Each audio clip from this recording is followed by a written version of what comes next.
Colossenses capítulo 2, versículo 8.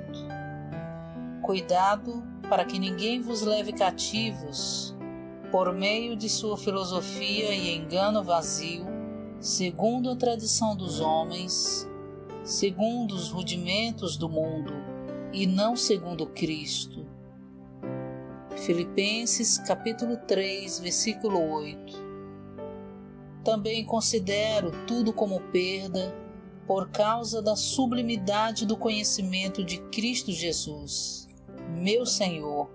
Sofri a perda de todas as coisas e as considero como refúgio para ganhar Cristo.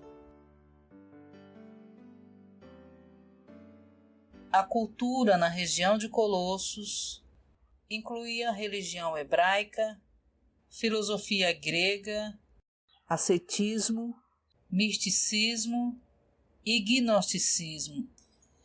Em Colossenses capítulo 3, versículo 11, Paulo diz que no novo homem não há grego nem judeu, circuncisão nem incircuncisão, bárbaro nem cita. Esses termos indicam distinções religiosas e culturais. Circuncisão e incircuncisão refere-se à religião, e bárbaros e citas refere-se à cultura. Assim, Colossenses indica que o maior substituto de Cristo é a nossa cultura. A igreja deveria ser uma casa cheia de Cristo e constituída de Cristo. Em vez disso, a igreja em Colossos havia sido invadida pela cultura.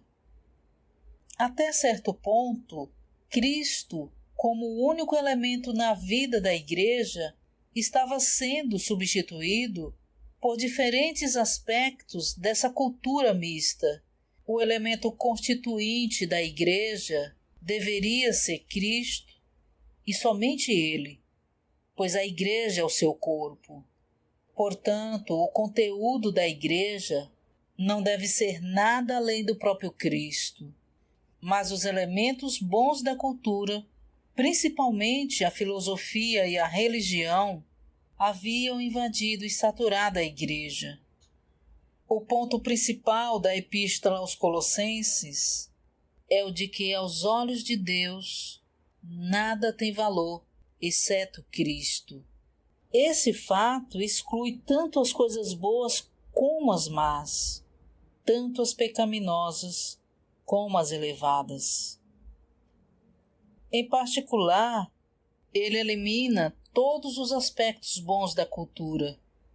Já ressaltamos diversas vezes que o inimigo de Deus utiliza a cultura para substituir Cristo. Isso ofende a Deus.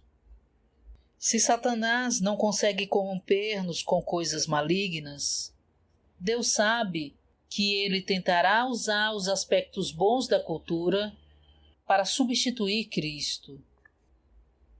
Onde você pode encontrar entre os cristãos de hoje um grupo de irmãos nos quais sinta somente Cristo? Nos diversos grupos cristãos, vemos muitos pontos bons. Todavia, essas coisas boas não são a pessoa de Cristo, e sim algo que o substitui sutilmente. Por esse motivo, em muitos grupos cristãos, é difícil encontrar Cristo. Alguns podem pregar Cristo ou ensinar as doutrinas a seu respeito, mas até mesmo essa pregação e ensinamento tornam-se um substituto do próprio Cristo.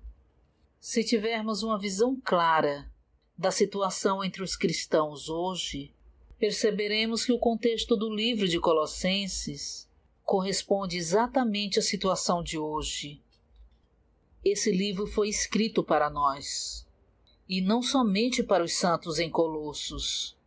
Se tivermos uma compreensão clara do contexto dessa epístola, perceberemos que o único caminho que devemos tomar é o da cruz. A cruz é tanto um caminho estreito como uma rodovia. Para os que não estão dispostos a tomar a cruz, ela é um caminho estreito. Mas para os dispostos a tomar esse caminho, a cruz se torna uma rodovia. Na igreja, todos devemos ser nada e ninguém. Essa era a atitude de Paulo quando disse que morremos e fomos sepultados. Para compreender isso, precisamos de revelação. Tudo o que somos, tudo o que temos e tudo o que podemos fazer torna-se um substituto de Cristo. Quanto melhor formos, ou quanto mais capacidade tivermos para fazer as coisas, mais Cristo pode ser substituído em nossa experiência. Pela cruz, precisamos tornar-nos nada, ter nada e ser capazes de fazer nada. Senão, o que somos, temos e podemos fazer tornam-se substitutos de Cristo. Assim sendo, na nossa vida cristã, Cristo não será tudo em todos. O livro de Colossenses nos ensina que na vida da igreja, Cristo deve ser tudo e em todos. Tudo que não é Cristo deve desaparecer.